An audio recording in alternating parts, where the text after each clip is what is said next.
Uh, Good afternoon, everyone. My name is Ben Radisich. I'm the Communications Manager here at the Wage Inspectorate Victoria, and I'll be facilitating today's webinar, which is Child Employment Laws Explained, a guide for Victorian employees, hosted by Wage Inspectorate Victoria. I would like to start today with an acknowledgement of the Wurundjeri Woi Wurrung people of the Kulin Nation as the traditional owners of the lands I'm speaking from today. I'd like to pay my respects to their elders, both past, present and emerging, as well as any Aboriginal and Torres Strait Islander people joining us today. Our presenters today are Claire Sanders and Michelle Horn, both of whom bring a wealth of experience in industrial relations and know the ins and outs of Victoria's child employment laws.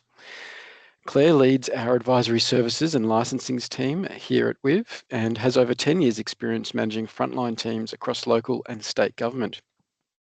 Michelle is our team leader for child employment licensing, and she brings over 12 years of experience in industrial relations and human resource management. Before I pass on to Claire and Michelle, I just have some housekeeping to cover.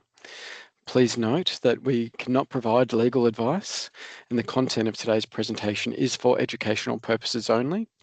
If you have any questions for the presenters, please type them in the questions box during the Q&A session. The webinar is being recorded and will be emailed to you after our session today. It will also be available on our website in the coming days. During the webinar, we will be sharing links in the chat to some of the resources that will be discussed today and other helpful resources that relate to this topic. And lastly, we will also be sharing a short feedback survey at the end of the session. We really appreciate you taking the time to complete the survey, and your feedback will help us improve any future webinars that we do. So without further ado, I will pass you to Claire and Michelle. Thanks, Ben, and welcome to everyone joining us today. All right, first off, we'll cover a bit about our role at the Inspectorate. So the Wage Inspectorate is an independent statutory authority within Victoria.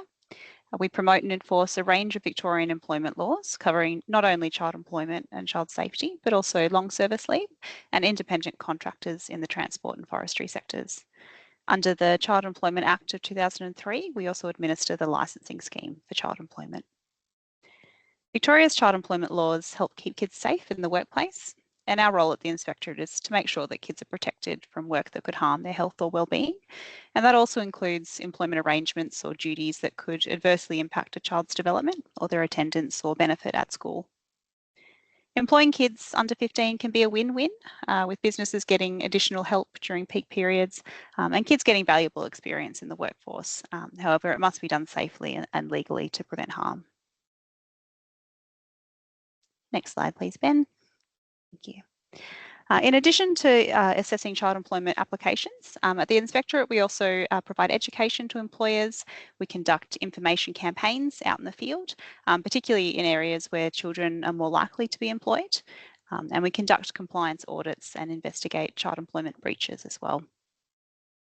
Our compliance and enforcement approach, however, is not the focus of today's session.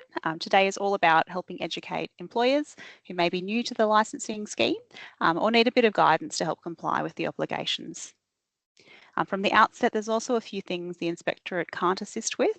Other workplace laws, such as pay rates for children, matters involving children over 15, so child employment laws only cover children under 15. As Ben mentioned, we also can't provide legal advice. So it's a pretty common misconception that children can legally start work at 14 and 9 months, but it's actually 15 years old. So the licensing scheme is applicable for the employment of children under 15. If you want to employ a child who's over the age of 15, then you don't need a license. The definition of employment doesn't just mean a worker being paid to perform a task or work a shift.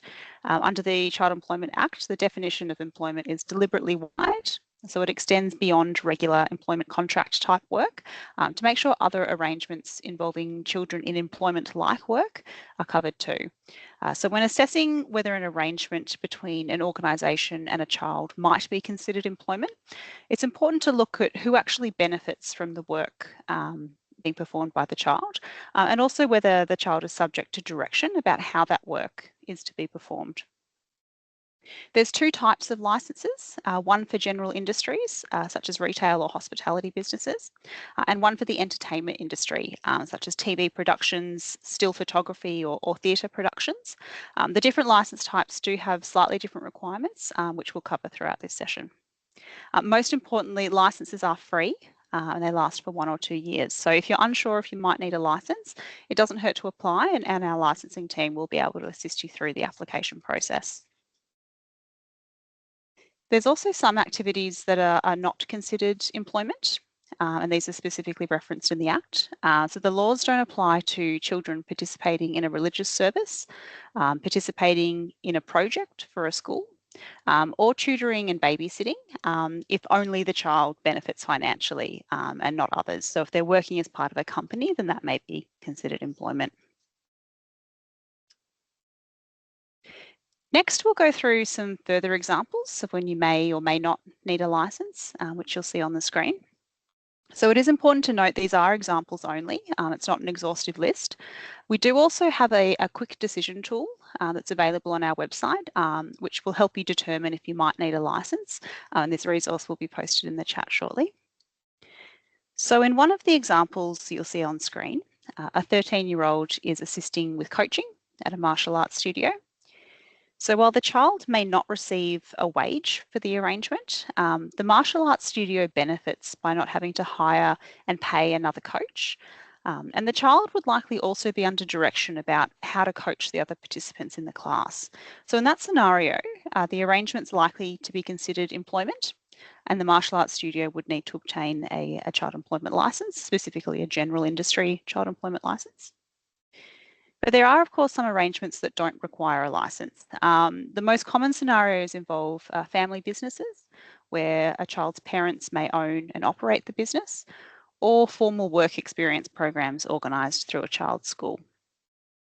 So if we take the same example of a 13-year-old at a martial arts studio, if the child was assisting their parent, who was the coach and owner of the studio, then a child employment licence would not be required.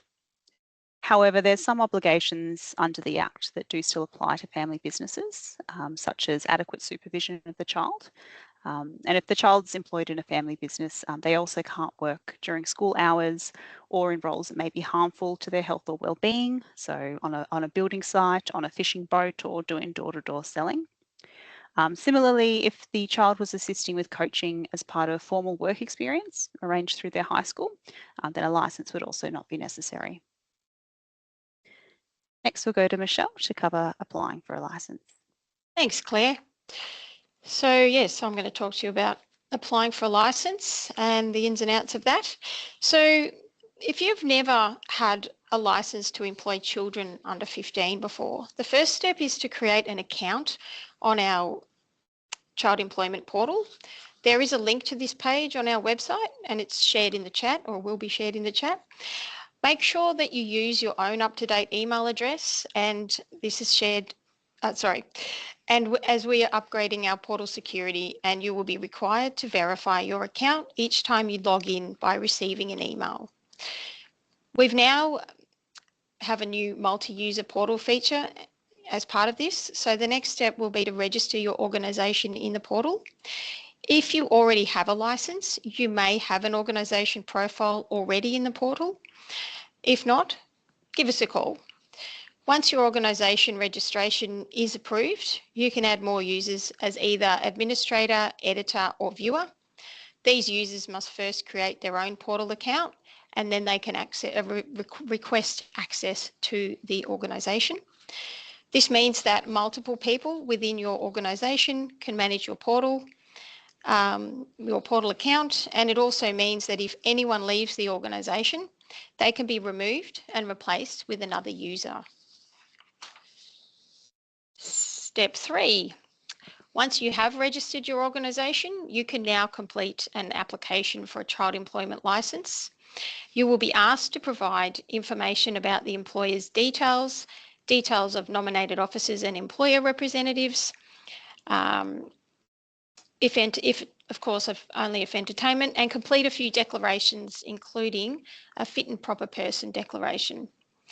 Once submitted, the licence will be assessed by a licensing officer. Through this process, the licensing officer may require further information from you. If so, you will receive an auto-generated email advising you to log into the portal to view the request and respond. Next slide. But, however, before you apply, I recommend reading through the resources and information on our website. Make sure you understand your legal structure. Is your organisation a body corporate? Is it a trust, a sole trader? Is it an incorporated association? And these are just a few examples.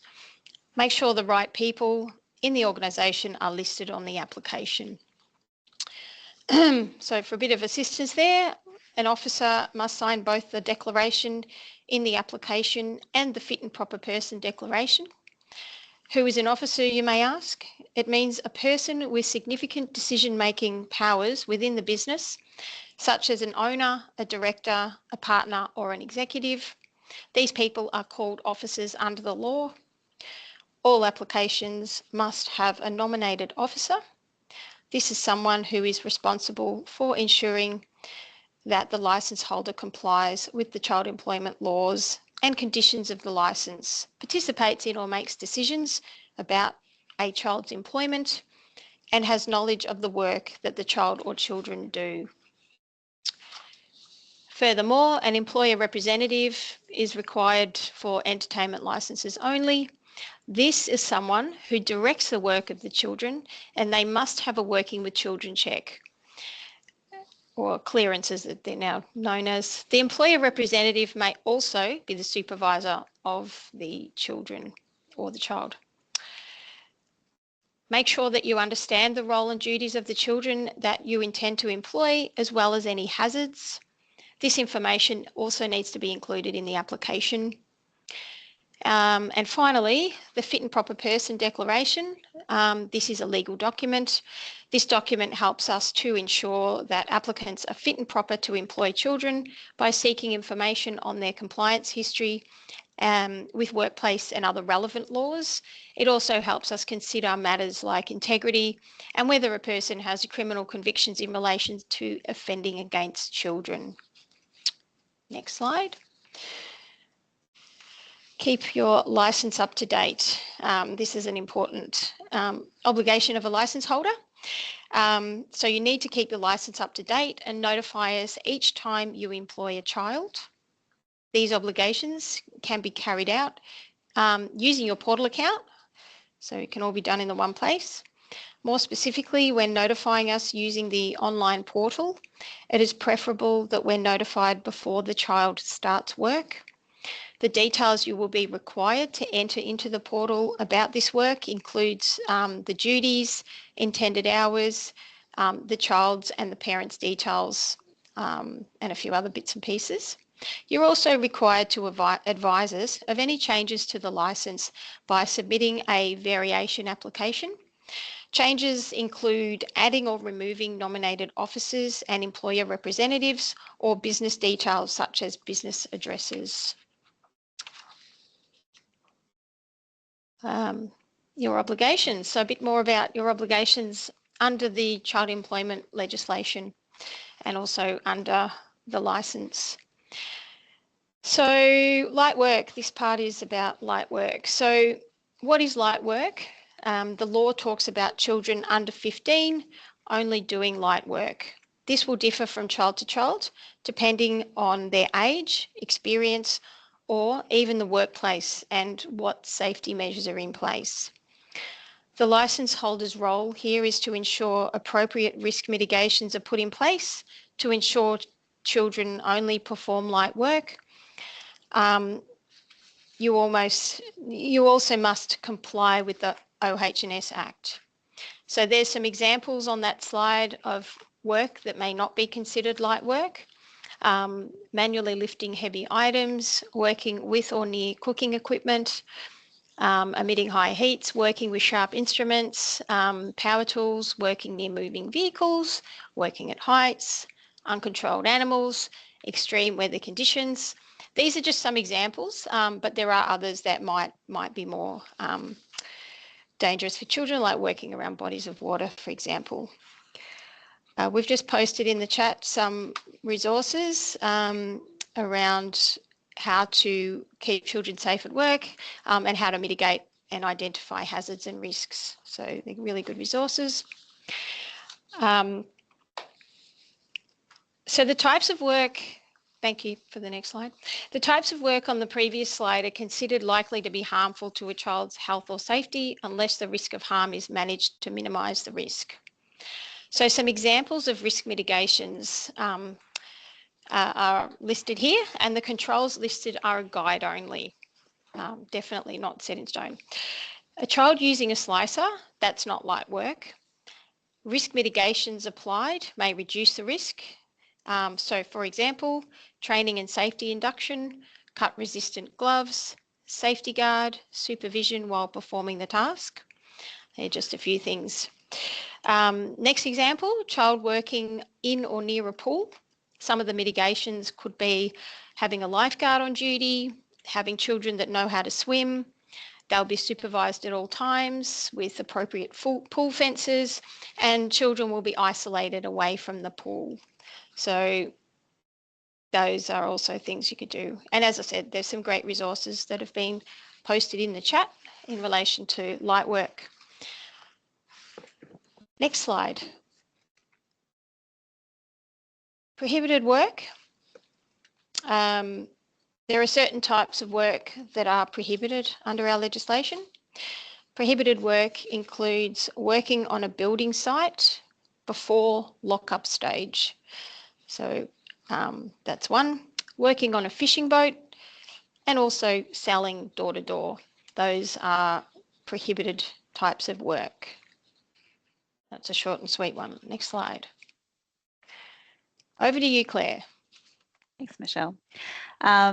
All right, so we'll cover supervision, record keeping and parental consent in this section. So while we may not ask for all records to be provided as part of the initial licence application or in subsequent notifications of children working, employers must still keep all records regarding the employment of children. And these records should typically be kept for 12 months after the child has finished working. And we may ask for this documentation when we conduct compliance audits or investigations. Children also cannot work without the written consent from their parent or guardian, and employers must obtain this consent before the child commences employment and also retain the record for 12 months after their licence has expired. We do have parental consent templates available on our website, and this resource will be posted in the chat as well for you. Children must also be supervised by someone who is at least 18 years old and holds a valid Victorian working with children's clearance, unless they're exempt. So one example is if the parent or guardian is the person supervising the child at work, they don't need a working with children's clearance. And this is common in situations where the parent may also be employed at the same business. We do see that. In the entertainment industry, additional supervision requirements also apply for children who are under 6 years old and therefore may need some further safeguards while they're at work. An example is a 6-month-old baby appearing in a TV commercial. They must be supervised by their parent or guardian or an appropriately qualified nurse, midwife or early childhood educator. Back to you, Michelle. Thanks, Claire. Okay, so there are restrictions on age and hours under the legislation.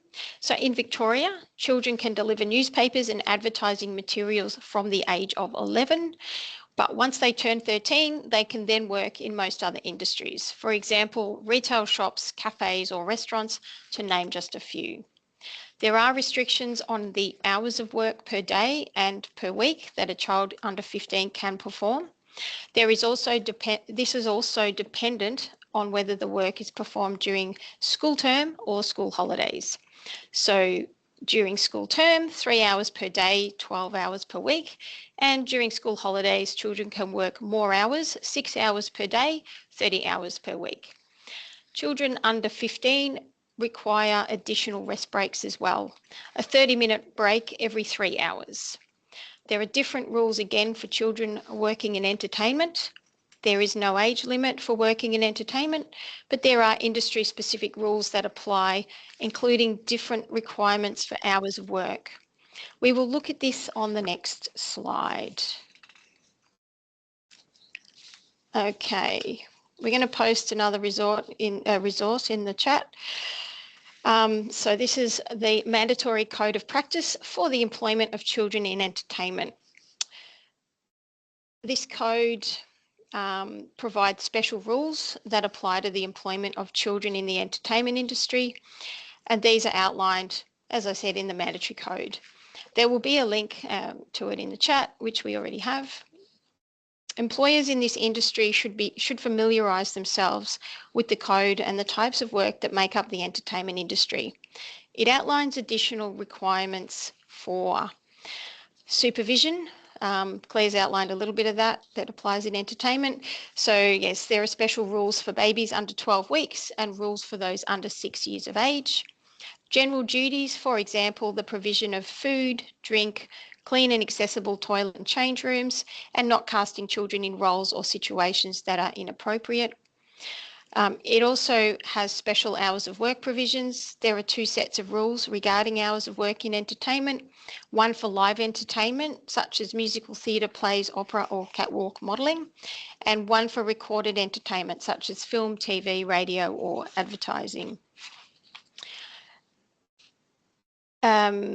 Different rest breaks apply as well, with children needing a rest break every 10 minutes as well as a 45-minute meal break every 5 hours. The code also outlines requirements for tutoring once children have missed a portion of school. For example, it outlines things such as how much tutoring should be provided, when it should be provided, qualifications of the tutor, facilities and consultation with the school. There are special rules as well under the mandatory code for babies under 12 weeks of age, for example, assessing whether they are fit for employment, supervision by a nurse and or parent, and not using harmful lighting. That's just a few things. Additional rules for record keeping as well fall under the mandatory code. For example, employers are required to collect child information forms and keep them on file.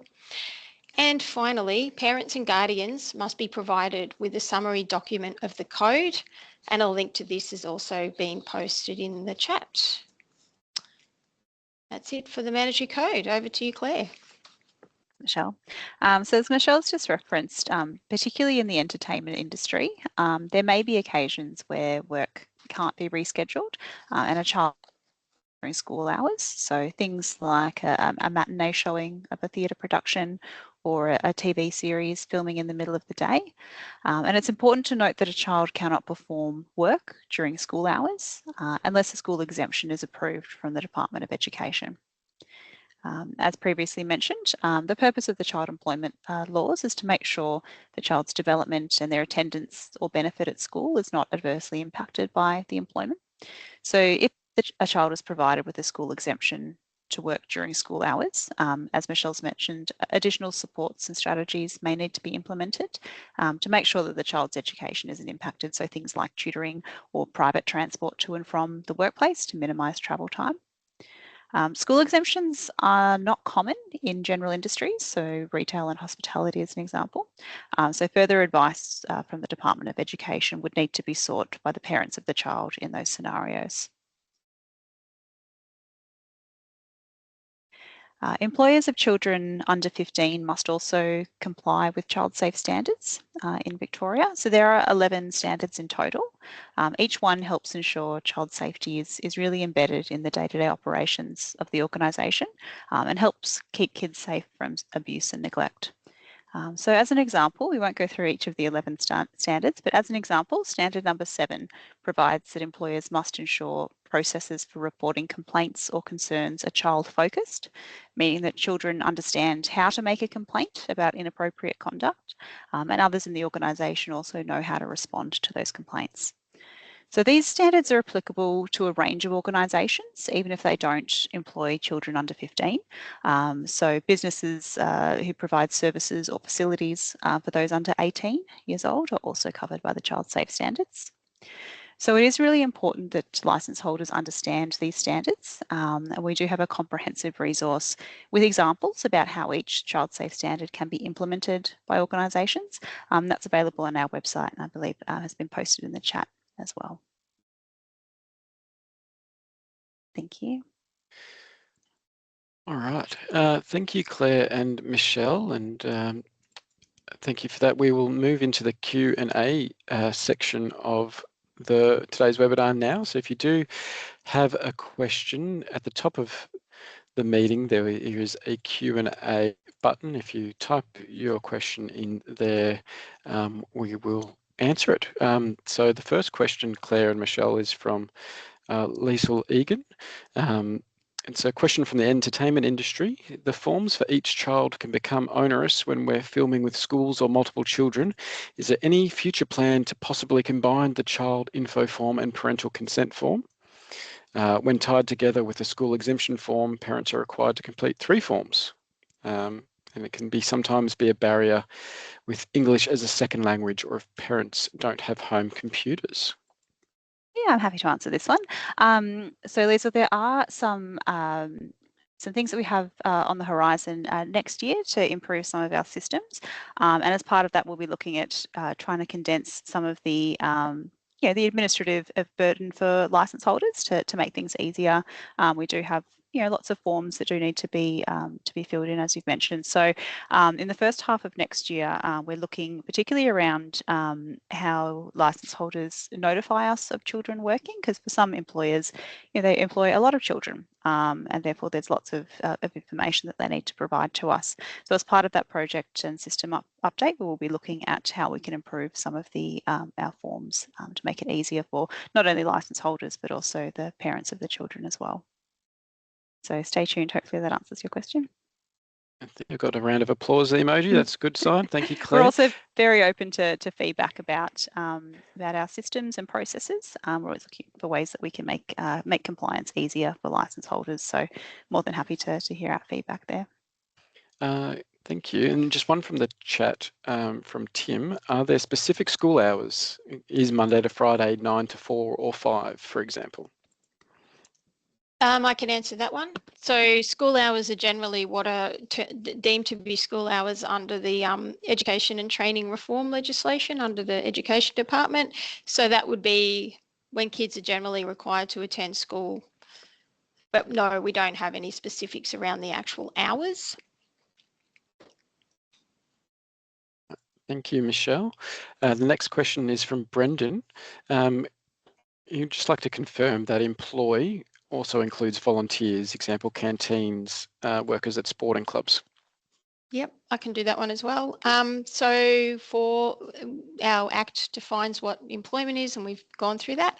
So as you know, it doesn't matter whether people are paid or unpaid. It's around whether an organisation is benefiting from the child doing the work. So yep, that would apply to a volunteer. And running something like a canteen at a sporting club would be considered employment. Yeah, they'd likely be subject to direction about how that work would be performed. Yes. As part of that too. That as well. Thanks, Claire. Right. Thank you, Michelle and Claire. Question, do I need to apply for a licence every time I hire a child? No, so we used to have a permit system where employers would need to essentially apply for a permit each time they were employing a child. Licenses, you apply for a licence once, and that lasts for either 1 or 2 years, depending on which licence type you're applying for. So you only need to apply for the licence once, and then you just need to notify us of each child that's employed under that licence. And you can notify us in one single notification of several children who may be employed under that licence. So it is an easier system than we had previously. Anything to add to that, Michelle? No, that's perfect. We like our new licensing system. We do. All right, thank you. Here's a question come in. Michelle, you mentioned a break every 10 minutes and a 45-minute meal break. Can you elaborate a bit further on that point, please? So this is for children being employed in entertainment. Those breaks apply across all age groups. So basically, let's give an example of a 3-year-old child being employed to do some work in film or television. They're allowed to work up to 6 hours a day, so they must have a 10-minute rest break every hour, and they'd have to have a 45-minute meal break in there because they're working for more than 5 hours. Does that answer the question? Yeah, I think it may have been a misunderstanding. A break every 10 minutes rather than a 10-minute break every A 10-minute hour. break every hour. Every hour. All right, we got a thumbs up on that one as well. Thank you. All right, next question. Can you tell me who in my organisation needs to apply for the licence? Michelle, do you want to tackle that one? How long is a piece of string? That's a difficult one to answer, but effectively, I mean, you may have, basically we need, an application needs to be signed off by somebody, and they need to sign a declaration on the application. That person needs to be an officer, if it's a body corporate. So someone who's in a position of management, senior management or just management, and the same with the fit and proper person test. They also need to sign off on that if they're a person in a position of management. Who actually physically applies in the portal? You could get an assistant to do that, but you've still got to sign off on all the declarations. Does that answer the question? It can be quite complex, particularly with really large company structures. Potentially the person who's right at the top of the organisation may not be the best person to, necessarily apply for that license if there needs to be someone who has knowledge of the work that the children are performing, as an example. Yep. Thank you. Next one goes back probably to the one around the light duties or the child safe questions is, if the employer or the business can demonstrate how they'd mitigate the risk, would that change how the work is perceived? Yep. So as Michelle went through, there's several examples of duties or things that may not be considered light work, but the employer can mitigate those risks enough that the tasks are no longer considered not light work, and they actually fall under the definition of light work. So as Michelle mentioned, the example of the working around bodies of water, that wouldn't be considered light work, but with appropriate risk mitigations, and that work may be considered light work. Have I answered that one clearly? Yep. Anything else to add, Michelle? Just to say that, it's about having something that's high risk and then putting lots of mitigations in place to reduce the risk down to low. Or low or negligible. And the wage inspectorate can't always determine the appropriate risk mitigations. It does take into consideration as well the child's development.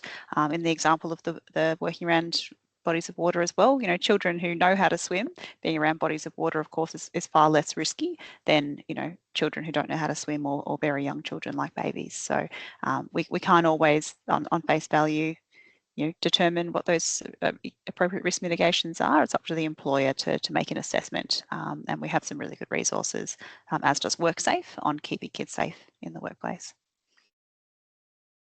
Thank you both. Next question, is there any data available about how many children are employed in Victoria in entertainment each year? Off the top of my head, because I have just looked at some data. So each year we do receive, I believe it's around notifications that advise us of between 5,000 and 10,000 children under 15 working within Victoria each year. And a large percentage of those children will be working in the entertainment industry. I mean, one reason for that is, entertainment, as we've gone through, doesn't have an age limit. So, children anywhere from infants, babies, all the way through to 14 and 11 months can work in the entertainment industry, whereas in the general industries like retail and hospitality, children can only start working when they're 13. So there's only a couple of years where they're covered by our legislation.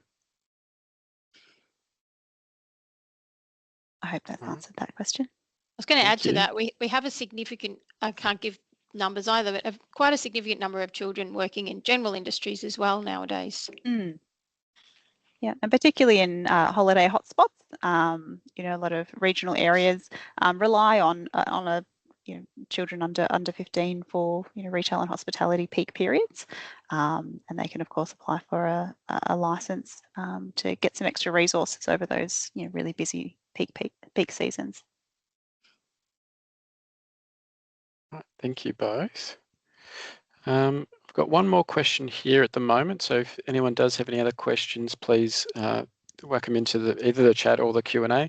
We seem to have both up and running today, so that's okay.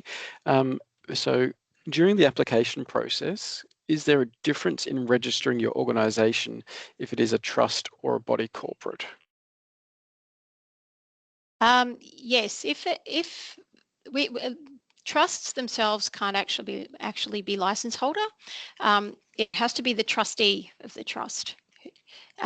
Most of the time, a trustee is a body corporate, but not always. Don't worry, if you get it wrong, we'll help you out through the application process. We sure will. Great, all right. Just checking to see if any other questions come up. I'll leave it for a minute. While I'm waiting, I am going to post the survey into the chat. As we said, it would be great if you could provide us some feedback on today so we can help improve, as we're always striving to do, to make sure that we're giving everyone the best service possible. But if there are no further questions that come through, I would just like to give a big thank you to Claire and Michelle for sharing your insights, and thank you to everyone for attending and for those who answered questions. Appreciate it. I feel like we've only just scratched the surface on some things, so we may be looking to do another webinar in the future.